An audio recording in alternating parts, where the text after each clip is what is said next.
Sobat HAM, udah pada tahu belum apa aja ya mekanisme pembayaran?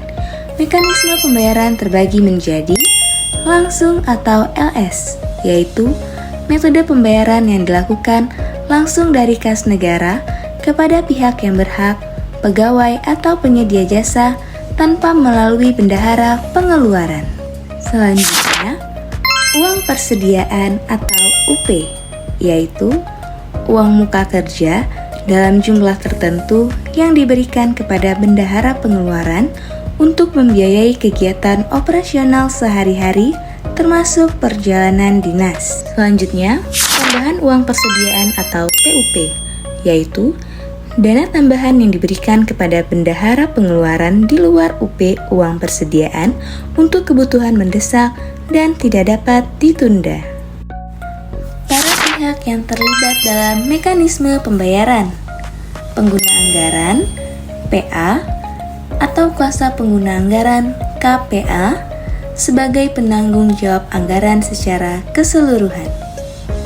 Pejabat pembuat komitmen, PPK, bertanggung jawab atas pelaksanaan kegiatan dan pengadaan barang jasa. Pejabat penanda tangan surat perintah membayar, PPS-PM, memiliki peran penting dalam menguji dan menerbitkan SPM. Bendahara pengeluaran, yaitu mengelola uang secara langsung khususnya dalam mekanisme UP dan TUP. Bendahara pengeluaran pembantu, BPP, yaitu pegawai yang ditunjuk untuk membantu bendahara pengeluaran dalam melaksanakan tugas perbendaharaan. Kantor Pelayanan Perbendaharaan Negara, KPPN, yaitu sebagai pihak yang mencairkan dana dari kas negara. Dokumen usulan kegiatan terdiri dari lembar verifikasi usulan kegiatan, nota dinas usulan kegiatan, rencana anggaran biaya RAB, Term of Reference TOR atau kerangka acuan kerja KAK, surat perintah SP, surat keputusan SK honorarium, surat perintah perjalanan dinas SPPD, lembar 12, undangan kegiatan, surat koordinasi. Surat pertanggungjawaban SPJ paling lambat masuk ke urusan keuangan dalam waktu 3 hari setelah selesai pelaksanaan kegiatan. Alur mekanisme pembayaran. Pelaksana kegiatan menyerahkan berkas kepada tim verifikasi untuk dilakukan verifikasi terkait kelengkapan dokumen. Dokumen yang belum lengkap dikembalikan kepada pelaksana kegiatan. Dokumen yang sudah lengkap diteruskan kepada BPP atau bendahara untuk dilakukan penginputan ke dalam aplikasi Sakti. Namun, apabila masih terdapat kekurangan, maka berkas dikembalikan kepada pelaksana kegiatan. Berkas yang sudah lengkap dan sudah dilakukan penginputan ke dalam aplikasi Sakti diteruskan kepada PPK untuk dilakukan pengujian dan untuk dikeluarkan SPP, surat permintaan pembayaran. Selanjutnya, apabila PPK sudah menyatakan lengkap, maka berkas akan diteruskan kepada PPS-PM untuk dikeluarkan SPM, surat perintah membayar. Apabila PPS-PM menyatakan masih terdapat kekurangan atau penolakan, maka berkas dikembalikan ke pelaksana kegiatan.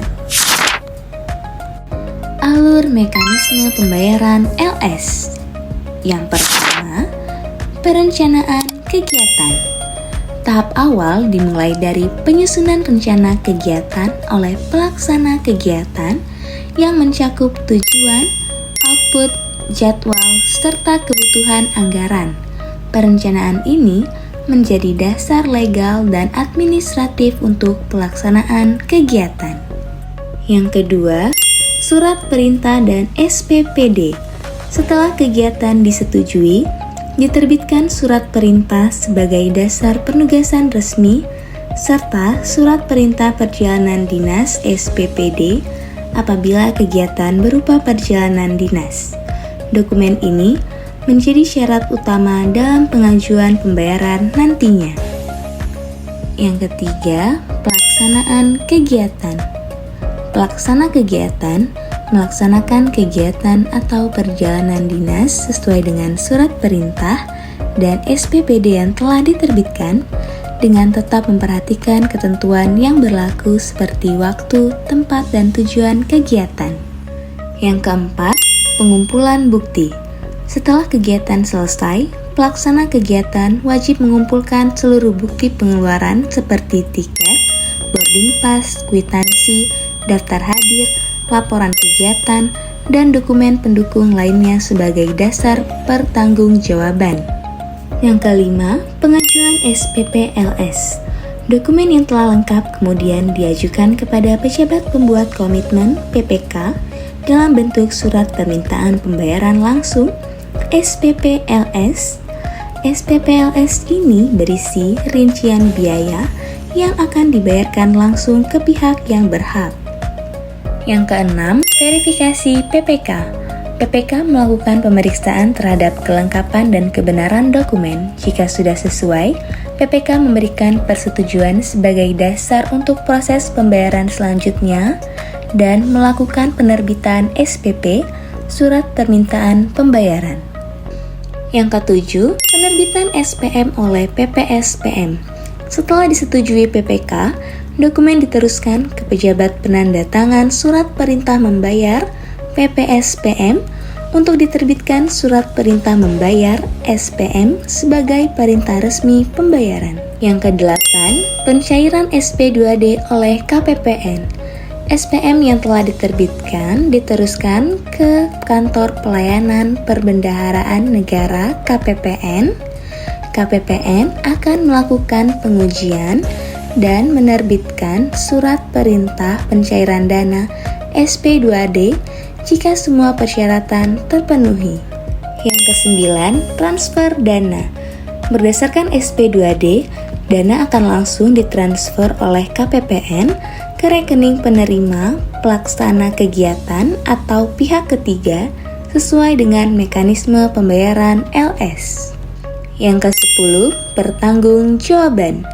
Tahap akhir adalah penyusunan surat pertanggungjawaban SPJ oleh pelaksana kegiatan. SPJ ini berisi realisasi kegiatan dan penggunaan anggaran sebagai bentuk akuntabilitas dan transparansi keuangan. Alur mekanisme pembayaran UP. Yang pertama, perencanaan kegiatan. Tahap awal dimulai dari penyusunan rencana kegiatan oleh pelaksana, meliputi tujuan, waktu, output, serta kebutuhan anggaran. Perencanaan ini menjadi dasar penggunaan dana UP. Yang kedua, surat perintah dan SPPD. Untuk kegiatan seperti perjalanan dinas, diterbitkan surat perintah dan surat perintah perjalanan dinas SPPD sebagai dasar legal pelaksanaan kegiatan sekaligus syarat administrasi pencairan dana. Yang ketiga, pengajuan uang muka. Pelaksana kegiatan mengajukan kebutuhan dana kepada bendahara pengeluaran uang muka berdasarkan estimasi biaya kegiatan. Dana ini digunakan untuk membiayai kegiatan secara langsung di awal. Yang keempat, penyediaan UP, SPP UP, SPM UP, SP2D. Bendahara pengeluaran mengajukan SPP UP kepada PPK. Setelah diverifikasi diterbitkan SPM UP oleh PPSPM, kemudian KPPN menerbitkan SP2D UP sehingga dana UP masuk ke rekening bendahara pengeluaran sebagai kas awal. Yang kelima, pembayaran ke pegawai. Bendahara menyalurkan dana UP kepada pegawai atau pelaksana kegiatan sesuai kebutuhan yang telah disetujui, baik untuk perjalanan dinas maupun kegiatan operasional lainnya. Yang keenam, pelaksanaan kegiatan. Pegawai melaksanakan kegiatan sesuai surat perintah dan SPPD serta menggunakan dana UP secara efektif, efisien, dan sesuai ketentuan. Yang ketujuh, pertanggungjawaban pegawai. Setelah kegiatan selesai, pegawai wajib menyampaikan laporan pertanggungjawaban berupa bukti pengeluaran seperti kwitansi, tiket, daftar hadir, dan lain-lain kepada bendahara. Yang kedelapan, verifikasi bendahara. Bendahara pengeluaran melakukan pemeriksaan terhadap kelengkapan dan kesesuaian bukti pertanggungjawaban. Jika terdapat kekurangan, akan diminta perbaikan sebelum diproses lebih lanjut. Yang kesembilan, pengajuan GUP, SPP GUP, SPM GUP, SP2D. Setelah dana UP digunakan dan dipertanggungjawabkan, bendahara mengajukan ganti uang persediaan GUP melalui mekanisme SPP GUP, SPM GUP, SP2D untuk mengganti dana yang telah terpakai sehingga saldo UP kembali seperti semula. Yang ke-10, pertanggungjawaban akhir. Bendahara menyusun laporan pertanggungjawaban akhir atas penggunaan UP secara keseluruhan. Laporan ini menjadi bagian dari akuntabilitas pengelolaan keuangan dan akan digunakan dalam proses audit serta pelaporan keuangan. Alur mekanisme pembayaran TUP. Yang pertama, perencanaan kegiatan.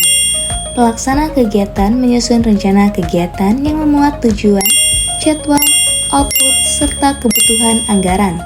Tahap ini menjadi dasar dalam menentukan apakah dana UP mencukupi atau perlu tambahan uang persediaan.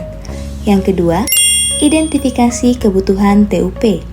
Dilakukan analisis terhadap kebutuhan anggaran.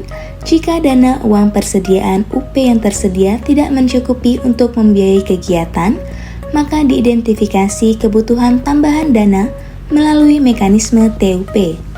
Yang ketiga, persetujuan KPA. Kebutuhan TUP diajukan kepada kuasa pengguna anggaran KPA untuk mendapatkan persetujuan. Persetujuan ini penting sebagai dasar legal penggunaan tambahan dana di luar UP. Yang keempat, SPP TUP, SPM TUP, SP2D. Bendahara pengeluaran mengajukan surat permintaan pembayaran SPP TUP kepada PPK. Setelah diverifikasi, diterbitkan SPM TUP oleh PPSPM, kemudian diajukan ke KPPN untuk diterbitkan SP2D TUP sebagai dasar pencairan dana. Yang kelima, dana masuk ke bendahara. Dana TUP yang telah dicairkan melalui SP2D masuk ke rekening bendahara pengeluaran dan siap digunakan untuk membiayai kegiatan. Yang keenam, pembayaran ke pegawai. Bendahara menyalurkan dana kepada pegawai atau pelaksana kegiatan sesuai kebutuhan yang telah direncanakan dan disetujui. Yang ketujuh, pelaksanaan kegiatan. Pelaksana kegiatan melaksanakan kegiatan atau perjalanan dinas sesuai dengan rencana dan ketentuan yang berlaku dengan memanfaatkan dana TUP secara efektif dan efisien. Yang kedelapan, pertanggungjawaban pegawai. Setelah kegiatan selesai, pegawai atau pelaksana kegiatan wajib menyampaikan bukti pengeluaran seperti kwitansi, tiket, daftar hadir, laporan kegiatan, dan lain-lain kepada bendahara sebagai bentuk pertanggungjawaban awal. Yang kesembilan, verifikasi bendahara dan PPK. Bendahara melakukan pemeriksaan administratif atas bukti pengeluaran. Selanjutnya, PPK melakukan verifikasi lanjutan untuk memastikan kesesuaian dengan ketentuan dan anggaran yang tersedia. Yang ke-10, GUP nihil. Karena TUP bersifat tambahan dan harus dipertanggungjawabkan seluruhnya paling lambat 1 bulan sejak SP2D diterbitkan, maka dilakukan ganti uang persediaan nihil, GUP nihil. Artinya, pengajuan dilakukan hanya untuk pertanggungjawaban tanpa pengisian kembali saldo UP. Yang ke-11, pertanggungjawaban akhir. Bendahara menyusun laporan pertanggungjawaban akhir atas penggunaan dana TUP secara lengkap. Laporan ini menjadi bagian dari akuntabilitas keuangan dan akan digunakan dalam pelaporan serta audit. Sekian pembahasan mengenai Panduan Praktis Mekanisme Pembayaran LS-UP-TUP pada Direktorat Jenderal Instrumen dan Penguatan HAM. Terima kasih.